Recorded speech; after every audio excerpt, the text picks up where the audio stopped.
ఇప్పుడు నేను ఊటీ ప్రయాణంలో ఉన్నాను. అండ్ ఇప్పుడు మనం వెళ్తున్నది దొడ్డబెట్ట పీక్కి. దొడ్డబెట్ట పీక్ సముద్రానికి సుమారుగా 2600 మీటర్ల ఎత్తులో ఉంటుంది. దొడ్డబెట్ట పీక్కి నడుచుకెళ్తున్నాను. అండ్ దారిలోని ఇలా చిన్న చిన్న షాప్స్ కనిపిస్తాయి. చాలా కామన్ ఇలాంటి షాప్స్ టూరిస్ట్ ప్లేస్లో చాలా కనిపిస్తూ ఉంటాయి. దొడ్డబెట్ట అంటేనే పేరుకి అర్థం పెద్ద కొండ. ఇక్కడికి వచ్చిన వెంటనే ఆ పేరు ఎందుకు వచ్చిందో అర్థమైపోతుంది. ఊటీ నుండి సుమారుగా 10 కిలోమీటర్ల దూరంలో ఉన్న ఈ పీక్ ఈస్టర్న్ ఘాట్స్ మరియు వెస్టర్న్ ఘాట్స్ కలిసే ప్రదేశం దగ్గర ఉంది. అందుకే ఇక్కడి నుంచి కనిపించే దృశ్యాలు చాలా విశాలంగా మరియు అందంగా ఉంటాయి. చుట్టూ పచ్చని అడవులు, మేఘాల మధ్య కనిపించే లోయలు, చల్లని గాలి ప్రతిక్షణం ఒక పోస్ట్ కార్డ్లా అనిపిస్తుంది.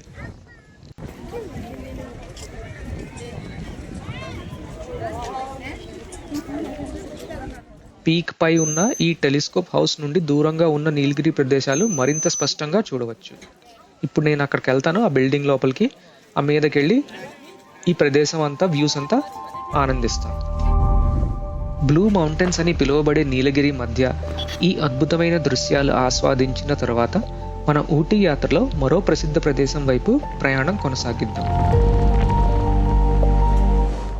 ఇప్పుడు మనం వెళ్తున్నాం ఊటీ యొక్క హృదయం లాంటి ఊటీ లేక్.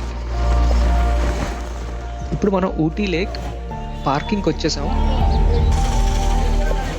ఈ ఎండాకాలం హాలిడే సీజన్ కావడం వల్ల చాలా రష్గా ఉంది.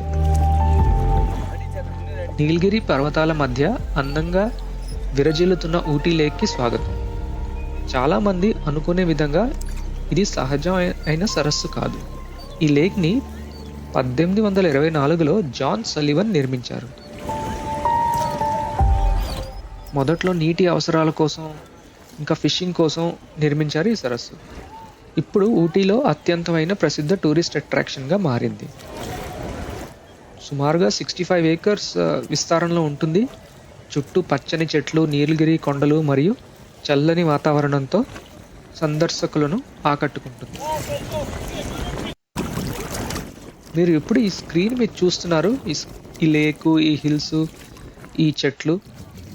మీరు చూస్తున్న దానికన్నా ఇక్కడ మీరు ఫిజికల్గా వచ్చి చూస్తే ఇంకా అందంగా ఉంటుంది. ఈ లేక్లో మనం బోటింగ్ చేస్తున్నాము. బోటింగ్ స్టార్ట్ అయింది. 3 రకాల బోట్లు ఉంటాయి. మోటార్ బోటు, పెడల్ బోట్, ఆ తర్వాత ఇలా రో బోట్.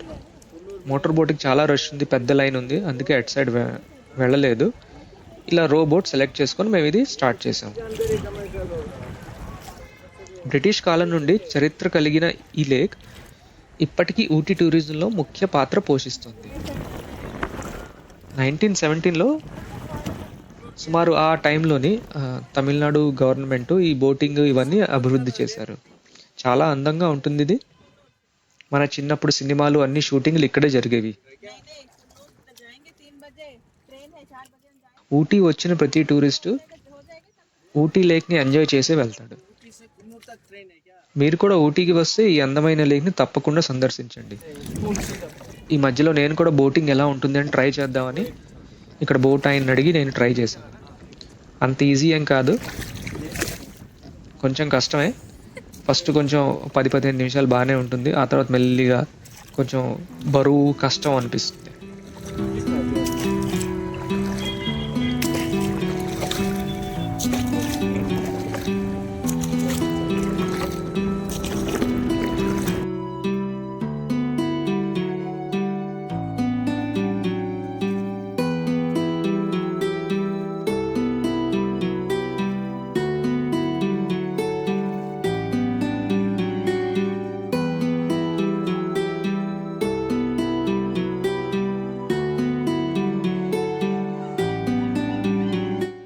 మీరు ఇక్కడికి వెళ్తారా ఏంటో నాకు కామెంట్స్లో పెట్టండి. మళ్ళీ మరో ప్రయాణంతో కలుద్దాం. అప్పటి వరకు హ్యాపీ ట్రావెలింగ్. అండ్ మర్చిపోకుండా లైక్ చేయండి, షేర్ చేయండి, సబ్స్క్రైబ్ చేయండి.